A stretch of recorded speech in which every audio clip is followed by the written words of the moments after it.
தந்தி தொலைக்காட்சி நேயர்களுக்கு வணக்கம். நல்லதை சொல்வோம், நல்லதை செய்வோம், நல்லதே நடக்கும்.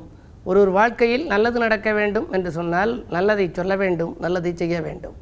அந்த அடிப்படையில் இன்றைக்கு 3/10/2014 வெள்ளிக்கிழமை உத்திராடம் நட்சத்திரம் மாலை 5:57 வரை, பிறகு திருவோணம் நட்சத்திரம். இன்றைக்கு விஜயதசமி, இறைவி வெற்றி பெற்ற நாள். அசுரனை சம்ஹாரம் செய்து தேவி வெற்றி பெற்ற நாள் இன்றைக்கு. நவராத்திரியினுடைய அடிப்படையிலே பார்க்கின்ற பொழுது இன்றைக்கு 10வது நாள். தசமி என்றால் 10வது திதி.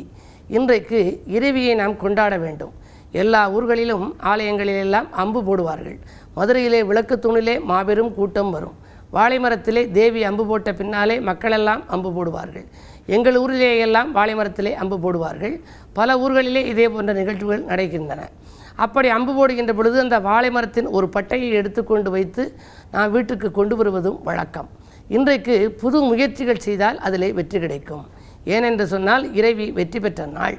ஆகையினாலே இன்றைக்கு நீங்கள் ஆலயத்திற்கு சென்று அவளை வழிபட்டு வருவதோடு புது முயற்சிகள், கல்வி தொடங்குவது முதல் கலைகளுக்கான பயிற்சி எடுப்பது வரை, தொழிலுக்கான புது முயற்சி எடுப்பது, கட்டிடப் பணிகளை தொடங்குவது, ஒரு வாகனம் வாங்குவதற்காக ஒரு முன்பணம் கொடுப்பது, கட்டிடங்களுக்கு இடங்களுக்கெல்லாம் முன்பணங்கள் கொடுப்பது, இப்படி எந்த புது முயற்சி எடுத்தாலும் இந்த நாள் ஒரு நல்ல நாளாக உங்களுக்கு அமையும்.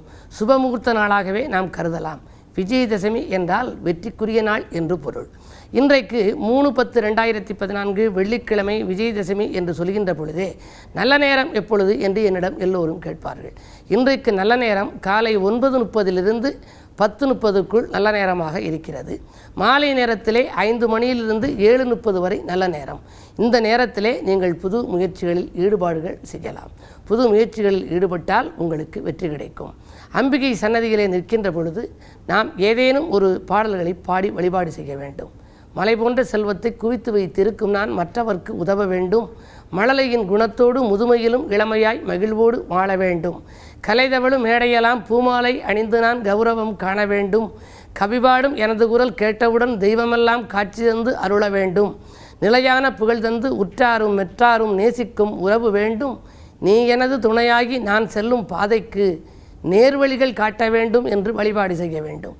இந்த பாடல் தையல் நாயகி பதியத்திற்காக நான் எழுதிய 35 ஆண்டுகளுக்கு முன்னால் எழுதிய பாடல். பொதுவாக நமக்கு என்ன தேவையோ அதையெல்லாம் வேண்டுதல் பதியமாக அபிராமி பட்டர் எழுதியிருக்கிறார். கலையாத கல்வியும் குறையாத வயதும் ஒரு கபடு வாராத நட்பும் கன்றாத இளமையும் குன்றாத வளமையும் ஒரு கழுபிணி இல்லாத உடலும் என்று சொல்லி அதிலே வரும். அதுபோல நமக்கு தேவையானதெல்லாம் எதுவோ அதை கேட்பது தான் பதிகம். அப்படிப்பட்ட பதிகத்திலே ஒரு பதிகத்தை இன்று நீங்கள் அம்பிகையின் சன்னதியிலே பாடினால் இன்பங்களெல்லாம் உங்களுக்கு இல்லம் வந்து சேரும் என்று தெரிவித்து இனி இன்றைய ராசி பலன்களை இப்பொழுது உங்களுக்கு வழங்கப் போகிறேன். மேசராசி நேயர்களே, இன்றைக்கு உறவினர்களை அனுசரித்து செல்ல வேண்டிய நாள். உற்றார் உறவினர்களை கொஞ்சம் நீங்கள் அனுசரித்து செல்ல வேண்டும். உங்கள் ராசிநாதன் செவ்வாய் 8ஆம் இடத்திலே சஞ்சரித்திருக்கின்றார். எனவே உற்சாகம் குறையாமல் பார்த்து கொள்ளுங்கள். வரவு திருப்திகரமாகவே இருக்கிறது. வழிபாட்டின் மூலம் நீங்கள் வளர்ச்சியை கூட்டிக் கொள்ளலாம். இன்றைக்கு எடுத்த புது முயற்சிகளில் உங்களுக்கு மாலை நேரத்தில் வெற்றி கிடைக்கும். ரிஷபராசி நேயர்களே, வங்கி சேமிப்பு உயர்ந்து வளம் காணுகின்ற நாள். இன்றைக்கு சேமிப்பு உயர்வதற்கான அறிகுறிகள் தென்படும். வாங்கல் கொடுக்கல்கள் ஒழுங்காகும். வழிபாட்டில் கவனம் செலுத்துவீர்கள். உற்றார் உறவினர்கள் உங்களை கலந்து ஆலோசித்து ஒரு நல்ல முடிவெடுப்பார்கள். நூதன பொருட்களின் சேர்க்கையும் உண்டு. மிதுனராசி நேயர்களே, இன்றைக்கு சந்திராஷ்டமம். எதை செய்தாலும் கொஞ்சம் யோசித்து செய்ய வேண்டும்.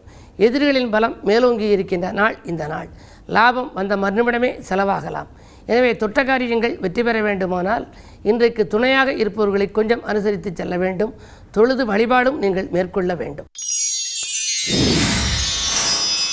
கடகராசி நேயர்களே, உங்களுக்கெல்லாம் அலைச்சல் அதிகரிக்கும் நாள். ஆதாயம் கொஞ்சம் குறைவாகவே கிடைக்கலாம். ஏனென்று சொன்னால் 4ஆம் இடத்திலே சனி உலா வருகின்றார். நண்பர்களை பகைத்து கொள்ளாமல் பார்த்து கொள்ளுங்கள். இடமாற்ற சிந்தனைகள், வீடு மாற்ற சிந்தனைகள் மேலோங்கும். கடன் சுமையும் இன்றைக்கு கூடுதலாகவே இருக்கலாம். சிம்மராசி நேயர்களே, உங்களுக்கெல்லாம் சொல்லை செயலாக்கி காட்டுகின்ற நாள். இன்றைக்கு துணையாக இருப்பவர்கள் உங்களுக்கு தோள் கொடுத்து உதவுவார்கள். நல்ல புதிய சந்தர்ப்பங்கள் எல்லாம் உங்களுக்கு நாடி வரப்போகின்றது. விஐபிக்கள் வீடு தேடி வருவார்கள். விருந்தினர்களாலும் நல்ல அனுகூலங்கள் கிடைக்கும். ஆலய வழிபாட்டில் ஆர்வம் காட்டுவீர்கள். வரவு திருப்திகரமாக இருக்கும் நாள் இந்த நாள்.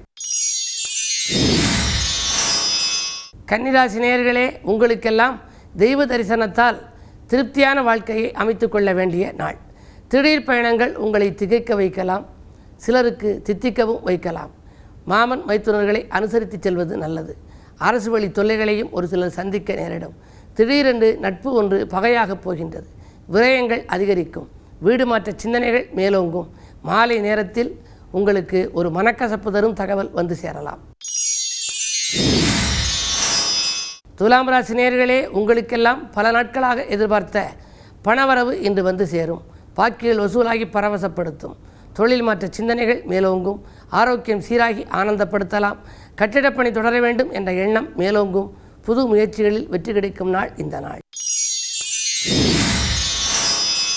விருச்சிக ராசி நேயர்களே, உங்களுக்கெல்லாம் அம்பிகையை வழிபட்டு ஆனந்தம் காண வேண்டிய நாள். ஆற்றல் மிக்கவர்கள் உங்களுக்கு கூட்டாளியாக வந்து இணைவர். இடம் வாங்க வேண்டும், வீடு வாங்க வேண்டும் என்ற எண்ணங்களை நிறைவேற்றிக் கொள்வீர்கள். ஆரோக்கியம் சீராகி ஆனந்தப்படுத்தும். சேமிப்பு உயரும். செல்வாக்கு மேலோங்கும். விஐபிக்கள் வீடு தேடி வந்து உதவிக்கரம் நீட்டுவார்கள். இன்றைக்கு உங்களுக்கு மாலை நேரத்தில் ஒரு மகிழ்ச்சியான தகவல் வந்து சேரப்போகிறது. தனுசு ராசி நேயர்களே, உங்களுக்கெல்லாம் தாராளமாக செலவிட்டு மகிழ்கின்ற நாள்.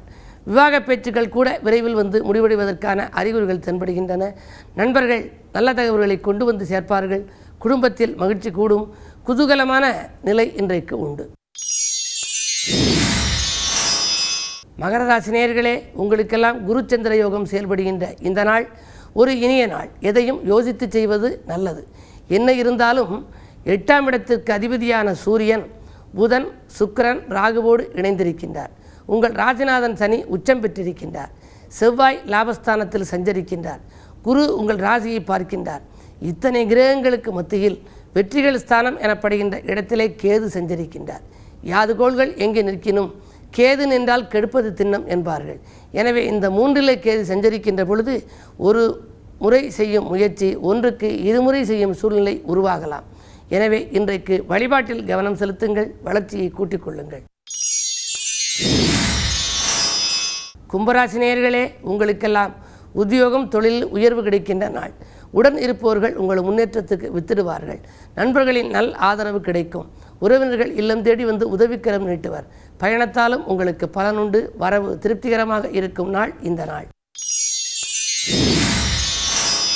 மீனராசி நேயர்களே, உங்களுக்கெல்லாம் பண தேவைகள் கடைசி நேரத்தில் தான் பூர்த்தியாகும்.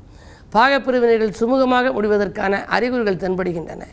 இல்லம் தேடி வருபவர்களால் ஏதேனும் பிரச்சனைகள் மதிய நேரத்தில் உருவாகலாம். மருத்துவ செலவு உண்டு. புதிய ஒப்பந்தங்களில் கையெழுத்திடும் பொழுது கொஞ்சம் யோசித்து கையெழுத்திடுவது தான் நல்லது. பாதியில் என்ற பணி மாலை நேரத்தில் மீதியும் தொடரலாம். விஜயதசமி என்பதால் இன்றைக்கு அம்பிகையை வழிபாடு செய்யுங்கள்.